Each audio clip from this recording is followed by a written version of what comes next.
AfterBuzz TV fans. We are back at Coven Games here at RTX 2017 with the fantastic David Jennison. How are you doing today? I'm doing well, thank you very much. Well, it's so great talking to you guys again. Last year, we had the privilege of talking to you guys about the game you had in development, Witchkin, which a year is a long time. Can you tell us, can you give us a few updates since then? Sure, well, turns out that making a game by yourself part-time takes longer than you think.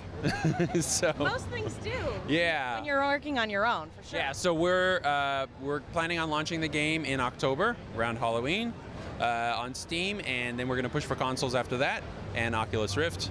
So yeah, I'm about 3/4 of the way through, and we're just pushing through to the finish line, so yeah.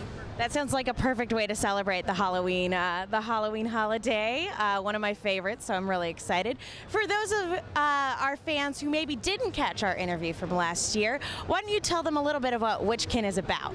All right, well, Witchkin's a first-person horror game where you play as a child trapped in a 1920s farmhouse, and you are trying to get to the attic, and every floor has a different toy with different abilities, and the game is all about hiding and sneaking and avoiding. So there's no combat or anything like that. So last year, we had the pleasure of getting to play the demo, and by play the demo, I mean I failed miserably and screamed like a little girl. How do I turn? This year, I wanted to know what sort of other monsters did you implement, because this one scared the bejesus out of me last year. What new monsters have you added to the house? So we've added Trappy Bear, who's in the basement, and he's a kind of terrifying. He's a bear/bear trap, and he works almost like a shark. So he's always prowling around on the ground, and instead of hiding under things like you do with Marcy, you have to get up on top of things while he kind of chomps at you from various angles. And then Hooks is in the first floor. He's got these long, stretchy arms that'll reach out and grab you and try and drag you in unless you can escape. Where did the inspiration for these new toys come from? It came from pictures of old toys from from the 1910 era. I don't know what was going on with children back then, but they were all really terrifying, and they're all made of like iron and wood, and so. But I guess those kids ended up being the greatest generation, and they fought World War II. So. Who knows? That's true. That doesn't make the pictures of like the old-timey Halloween masks any less creepy. Yeah, that's true. That's true. So it was really a matter of drawing inspiration from lots of old black and white photographs, farm equipment, things that look dangerous, and just kind of putting them together. Just distorted imagery. Trappy. With Trappy, I was always fighting cute, because it was trying not to make him cute because he's a bear. So it's things like, you know, his head's kind of split open. I put his fur on him to look like he has mange. It's just kind of trying to hint at less than pleasant things. Yeah, exactly. And that's really difficult too, because surprisingly, a lot of horror games these days do like skirting that line between terrifying and cute. So it's good that you guys kind of want to steer in the other direction. Yeah, definitely. We're on the farther end, I think, of that. Just should look dangerous, should look distorted, not quite right. Straight up nightmare fuel. Yeah, absolutely. So, you mentioned, again, this is 100% you and your guys' game development company working on this game. What's been the biggest challenge getting the game ready for launch, since you guys are doing this all on your own? Well, one of the real downsides of making a game yourself is it's really hard to blame other people. So I've tried blaming myself, like a me, myself, and I thing. It never works out. There's just this guilt.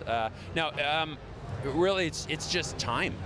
We had a Kickstarter mainly to get funding to outsource some of the artwork. We didn't make the Kickstarter. We ended up getting some good publicity from it, but that's really it. It's just a matter of like me saying, okay, I have to have at least this many things, this is going to take me this long, and just kind of rushing through everything.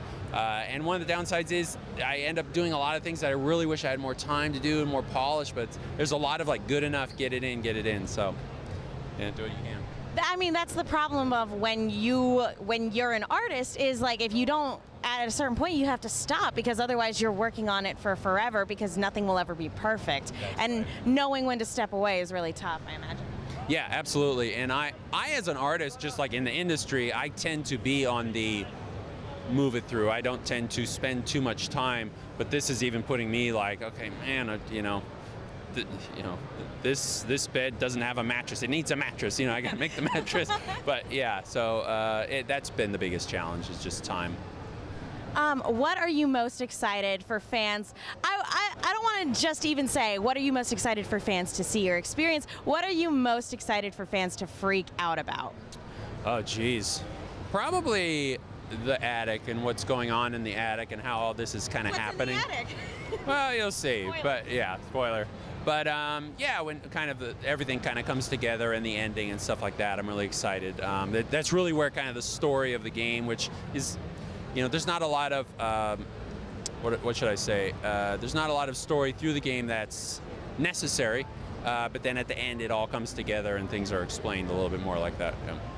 That sounds fantastic. So, kind of, again, looking towards the release in October, is there anything you want to say to the people who have been supporting this project from the get-go, from the first PR push to when it actually gets released? What do you want to say to the people who have been waiting for this game for ages? Well, thank you so much for supporting the game, for having interest in the game, for giving honest feedback on the game when we've had people play the demo, and somebody will just be brutally honest, and it's so helpful. It's not necessarily pleasant, but it's extremely helpful. I write all that down.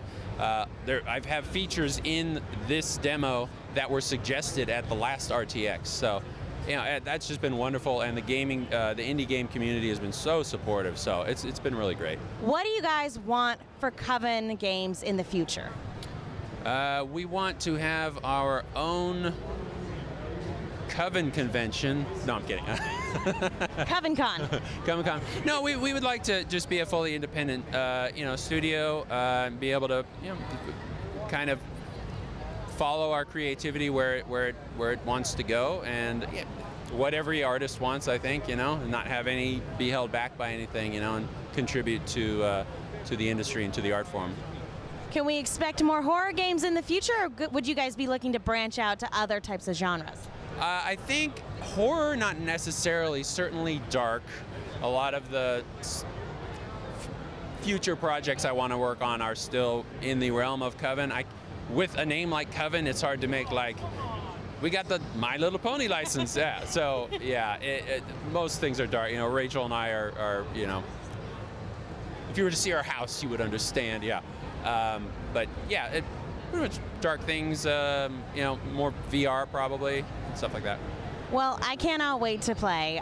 Where can people go if when the game is released? It's going to be released on Steam, yes? Yeah, Steam in October, and we have a demo available now just on our site. You can download it and play with Marcy.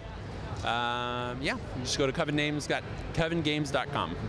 Great. Are there any other social media sites where people can go to keep up with you guys and get updates on the game and on your guys' upcoming projects? Yeah, at our Twitter handle, which is @covengames.com, which my wife handles, and man, I hope I didn't just mess that up. She's going to kill me. We'll correct that if we have to. It'll be in the lower third. We're good. Okay, okay, awesome. Yeah, yeah, that's it.